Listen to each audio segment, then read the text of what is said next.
Assalamualaikum warahmatullahi wabarakatuh. Tabik pun, salam sastra. Salam bagi pecinta karya sastra.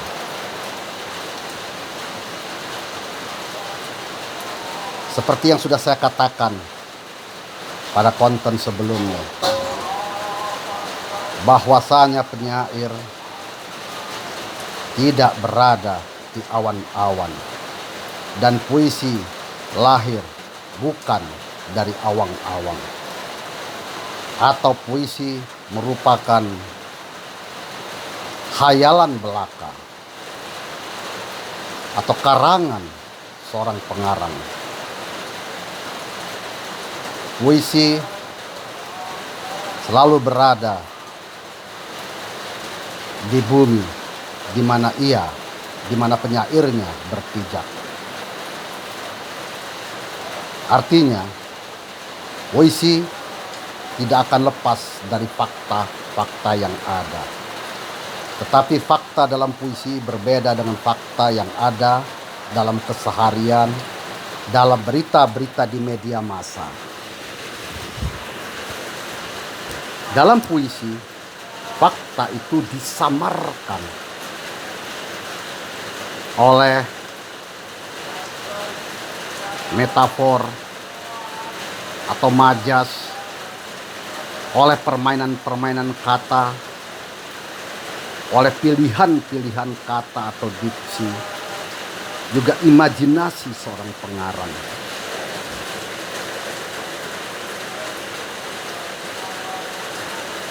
Saya sepakat dengan apa yang dikatakan oleh Hamzat Rangkuti, bahwa karya sastra menulis apa yang tidak dikatakan atau yang tidak dipikirkan oleh sumber itu. Octavia Paz pernah berujar, puisi adalah sejarah lain dari peristiwa.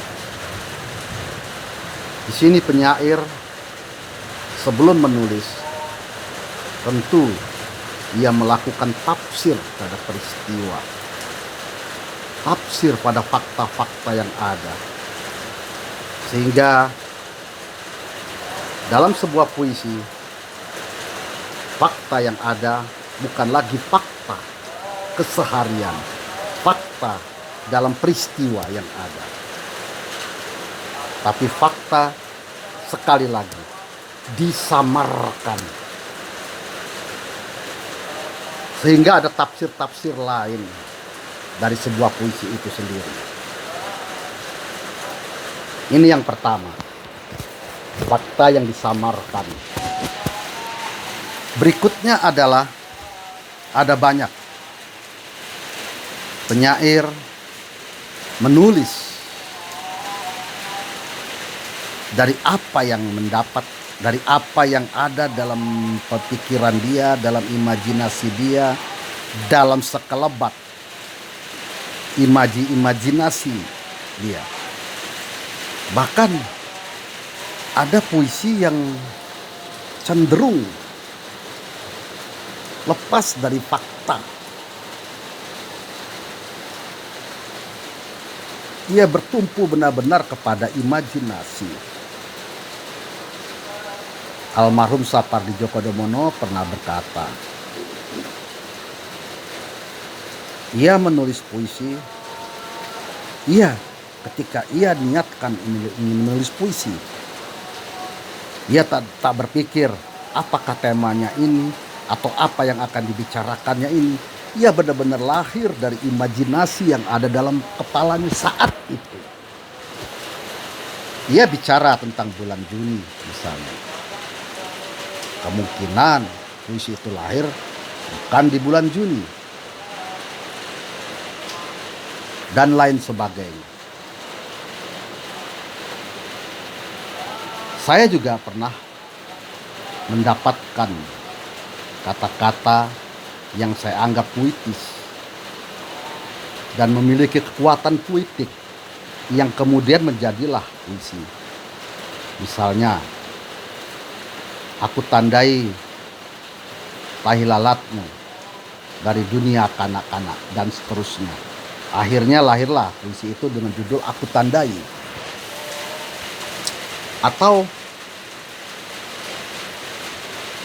kalimat, karena laut mengajarkan rahasia badai, aku pun setia berlayar. Yang kemudian jadilah puisi Perjalanan Pelaut. Tetapi puisi ini tetap lahir dari fakta-fakta yang ada. Misalnya survei saya bicara tentang pelaut, tentang pelayar, tentang nelayan. Masuk dalam puisi saya ini. Atau tentang Aku Tandai Tahi Lalatmu. Dari kata-kata yang saya temukan sepertinya tidak ada tema, tapi kemudian ada fakta-fakta. Saya bicara tentang pertingkaian antar etnis yang di Kalimantan, etnis Madura dengan etnis Dayak di Sampit. Fakta-fakta ini tentu dalam puisi saya samarkan, artinya tidak saya sebut di mana Sampit, tidak saya sebut etnis yang bertikai, tapi saya menandai, aku tandai tahi lalatnya dari dunia kanak-kanak itu. Bahwasanya kita sebetulnya satu saudara bernama Indonesia. Sebenarnya kita makan di meja yang sama, meja besar bernama Indonesia. Rasa-rasanya tanda ini yang nyaris hilang dari diri kita, sehingga kita merasa pendatang adalah tanda kutip perampas bagi ladang dan lahan dan tanah di pribumi. Pribumi merasa menjadi orang kedua di mata pemerintah. Pendatang menjadi orang pertama dan selalu dimanjakan, sehingga pendatang selalu lebih maju ketimbang pribumi. Ada banyak peristiwa-peristiwa seperti ini, fakta-fakta seperti ini. Misalnya orang Betawi yang kemudian tersisih. Untungnya budaya sekaligus juga bahasa Betawi tidak terkikis.